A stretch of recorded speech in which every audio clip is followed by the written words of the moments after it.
বন্ধুরা, সংসারের সংকীর্তন সিরিয়ালের আজকে রিভিউ। লাবণ্যকে খুঁজতে লাবণ্যর বাবা এসেছে বংশীর বাড়িতে। লাবণ্য এদিকে ভয়ে টেবিলের নিচে লুকিয়ে আছে। লাবণ্যর বাবা বলছে, বালি ফেলা, তুমি এর তলায় কেন লুকিয়ে আছো? মা, ও বুঝতে পেরেছি, মাথায় ঝুল লেগে যাবে তাই জন্য। শান্তি তারপর লাবণ্যর বাবাকে বলে দেয় যে নন্দ আর লাবণ্য মন্দিরে গিয়ে বিয়ে করেছে, ভয়ে আপনাকে কিছু বলতে পারেনি। লাবণ্যর বাবা তখন রেগে গিয়ে বলছে যে এত বড় সাহস, আমাকে না জানিয়ে আমার মেয়ে বিয়ে দেওয়া হয়েছে। এদিকে লাবণ্যর সাথে যার বিয়ে হবার কথা ছিল সে কান্নাকাটি করছে। লাবণ্যর বাবা বলছে, এই বাড়ির কাউকেই সে ছাড়বে না, সবাইকে আমি জেলের ঘানি টানিয়েই ছাড়বো। লাবণ্যর বাবা তারপর পুলিশকে বলে যে সবাইকে হাত কড়া পরানোর জন্য। তখন মদনের মা বলছে, ভেবেছিলাম কত সাধ করে দাদার থেকে দুটো বালা নেব, এখন দেখি নিজেরই হাত কড়া পড়তে হচ্ছে। লাবণ্যর বাবা বলছে যে আমার মেয়ের বড় ক্ষতি হয়ে গেছে, বালি ফেলে আমি কাউকেই ছাড়বো না। তখন শান্তি তখন বলছে যে অবলাকান্তবাবু, আপনি দয়া করে আমার কথাটা শুনুন। আপনি তো চেয়েছিলেন যে নিজের মেয়েকে একটা বড় বাড়িতে বিয়ে দেবেন, আর আমাদের বাড়িটা বড় বনিদিয়ানার বাড়ি। লাবণ্যর বাবা তখন মনে মনে বলছে যে সত্যি তো, এই বাড়িটা আমার মেয়ের হলে একদিন তো নিশ্চয়ই আমারও হবে। শান্তির অনেক কথা বলার পর তারপর অবলাকান্তবাবু নিজে বুঝতে পেরেছেন যে তার মেয়ের বড় কোনো ক্ষতি হয়নি, আর মনে মনে চাইছে যে এই বাড়ির সম্পত্তি তো শেষে গিয়ে সেই পাবে। মদন এদিকে উস্কানি দিয়ে বলছে যে যাই হোক, কিন্তু পালিয়ে বিয়ে করা একদমই উচিত হয়নি।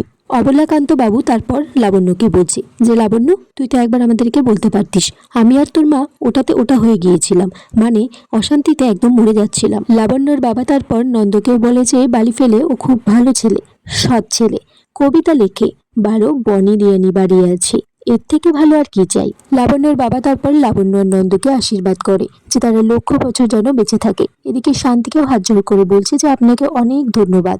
অবলাকান্ত বাবু তারপর পুলিশদেরকে সেখান থেকে চলে যেতে বলে, নিজেও সেখান থেকে চলে যায়। এদিকে মদনের মা বলছে, সবাই এখানে পটের চিত্রের মতো দাঁড়িয়ে কি করছো, যে যার মতো রান্নাঘরে চলে যাও। তখন কাদম্বরী বলছে, দিদি এখনো তো রান্না করার সময় হয়নি। মদনের মা বলছে, এই বাড়িতে রান্নার সময় পাল্টানো হয়েছে, আমি যখন বলবো তখনই রান্না করতে হবে। দাদা যতক্ষণ এই বাড়িতে নেই, আমি এই বাড়ির সমস্ত দেখভাল করব। উনি তখন বলছে যে যে যার বাজারে যাবার বাজারে চলে যাও। মদন বলছে যে ও মা, বাজারে তো আমি যাই। তখন উনি বলছেন, তোমরা আমার এই বাচ্চা ছোট্ট ছেলেটাকে দিয়ে যে যার মতো কাজ করাও। শান্তি এদিকে জয়ন্তকে বলছে যে একদমই ভালো লাগছে না বাবাকে ছাড়া এই বউ ভাতের অনুষ্ঠানটা। মদন এদিকে বাজার করে বাড়িতে ফিরেছে। সে শান্তিকে যখন সবজির হিসেব দিতে যাবে, তখন মদনের মা সেখানে এসেছে। এসে বলছে, তোমার এত বড় সাহস, আমার ছেলের কাছ থেকে হিসেব চাইছো? দাদা যখন বাড়িতে নেই তখন এই নিয়ম কিছুতেই খাটবে না। মদনের মা তখন বলছে, কাল থেকে বাজারের হিসেব আমি নেব। কিন্তু শান্তি বলছে, আমি এটা করতে পারবো না, বাবার কথা আমি ফেলতে পারি না। তারপর মদনকে বলছে যে মদন শোন, তোর বউকে আমি আলাদা করে রান্না করতে বলেছি। মদন তখন বলছে যে আমার বউটা এমনি ভালো, সাদাসিধে, কিন্তু ওই শান্তি ওর মাথাটা পুরো চিবিয়ে চিবিয়ে খাচ্ছে। মদনের মা তারপর মদনকে বলছে, এই বাড়ির সম্পত্তি পেতে হলে তোকে আর তোর বউকে আমার কথা মতো চলতে হবে, কারণ তোর মাথায় যেটুকু বুদ্ধি আছে তোর বউয়ের মাথায় পুরোপুরি ঘট ফাঁকা। যদিও তোর বউয়ের বুদ্ধি কম হলেই ভালো, কারণ ওকে যা দেবো, যেটুকু দেবো ও সেটুকুই নেবে। এদিকে নন্দ লাবণ্যকে কবিতা শোনাচ্ছে। নন্দ বলছে, তোমায় আমি রাখবো করে রানী, কিন্তু মাসের শেষে পকেটে জলে টানাটানি। নন্দ তারপর লাবণ্যকে আরো একটা কবিতা শোনায়, বলে যে তোমার রাগটা লঙ্কার মতো, আর তোমার হাসিটা মিষ্টি দই, তোমার জন্য ছাপতে পারি আমি অনেক বই। শান্তি আর জয়ন্ত তারপর সেখানে আসে, বলে যে আজকে যে কাল রাত্রি নন্দকে অন্য ঘরে ঘুমাতে হবে। নন্দ বলছে, এই কাল রাত্রি নিয়মটা বাদ দিলে হয় না? তখন জয়ন্ত বলছে, আমার বেলায়ও মানা হয়েছিল, তোর বেলায়ও মানা হবে। শান্তি জয়ন্তকে বলছে যে ওর কাছ থেকে শিখে নাও বউকে কেমন কাছে কাছে রাখতে হয়। জয়ন্ত বলছে, আমি তো কাছে কাছে রাখতেই চাই, তুমি তো রান্নাঘরে পালিয়ে যাও। এদিকে বংশীর বোন খেতে বসেছে, উনি খেতে যাবে, তখনই বলছে যে ওনার খাবার থেকে মাছের গন্ধ বেরোচ্ছে। আভা বলছে, মা আমি তো ভালো করেই রান্না করেছি।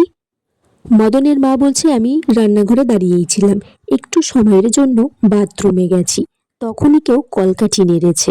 মদনের মা তারপর শান্তি আর টুনির মাকে দোষ দিচ্ছে। শান্তি বলছে, টুনির মা এই বাড়িতে অনেকদিন ধরেই কাজ করছে, ও এ কাজটা করতে পারে না। আভা এদিকে তার শাশুড়ি মায়ের কাছে ক্ষমা চাইছে, কিন্তু মদন বলছে, তুমি মাকে চিনতেই পারোনি, মা যেটা করেছে পুরোটাই নাটক। আভা তখন বলছে যে ড্রামা করেছে। তখন ওর শাশুড়ি মা বলছে যে কি বলছে তোর বউ মদন? মদন বলছে ওর মাথাটা একটু খালি ছিল, এখন ইংরেজিতে সেটা ভরে গেছে। জয়ন্ত এদিকে শান্তির কাছে জানতে চাইছে যে নিচে কিসের চেঁচামেচি হচ্ছিল। শান্তি বলছে নিচে গিয়েই দেখতে পারতে, আর কালকেই নন্দ আর লাবণ্যর জন্য কি অনুষ্ঠানে কি করা হবে সেটার প্ল্যানিং করছে। মদনের মা তারপর মদনকে বলছে যে বউ ভাতের দিন খুব সকালবেলা বংশীর কাছে চলে যেতে ট্রেন ধরে, সেখানে গিয়ে এই বাড়ির সমস্ত কথা জানিয়ে আসতে। মদন তখন বলছে যে অত সকালে তো কেউ রান্নাই করবে না, কি খেয়ে বেরোবো।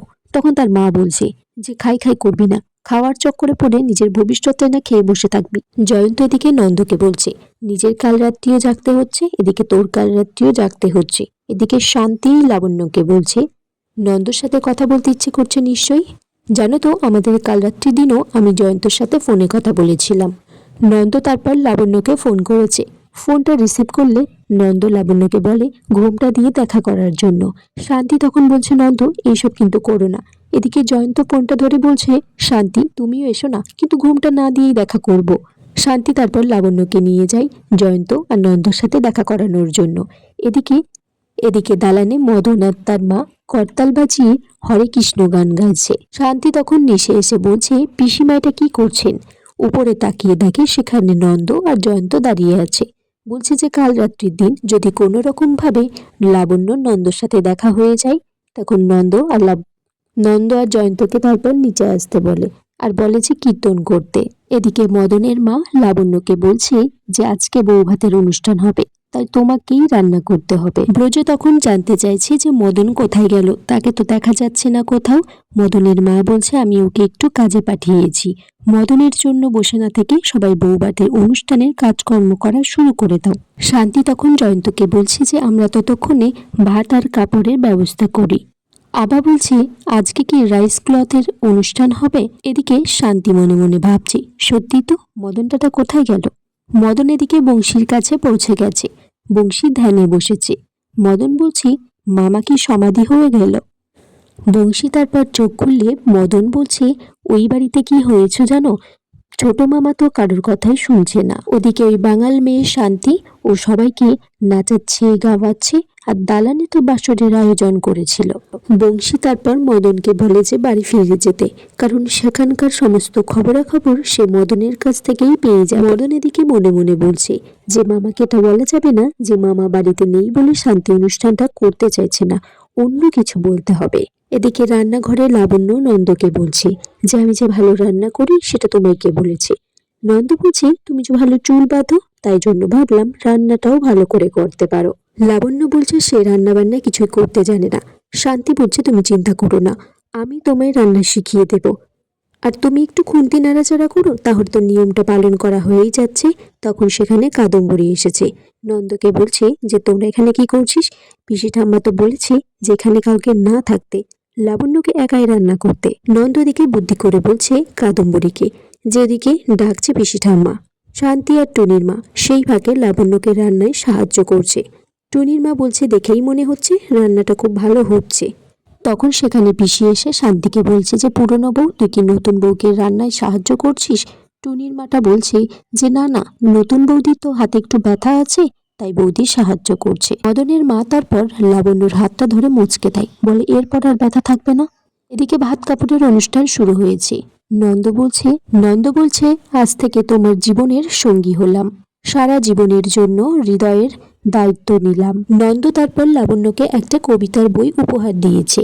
লাবণ্য বলছে কোনো গয়না দেবে না। তখন শান্তি গিয়ে নিজের একটা গয়না এনে নন্দকে দিয়ে বলে সেটা লাবণ্যকে দিতে।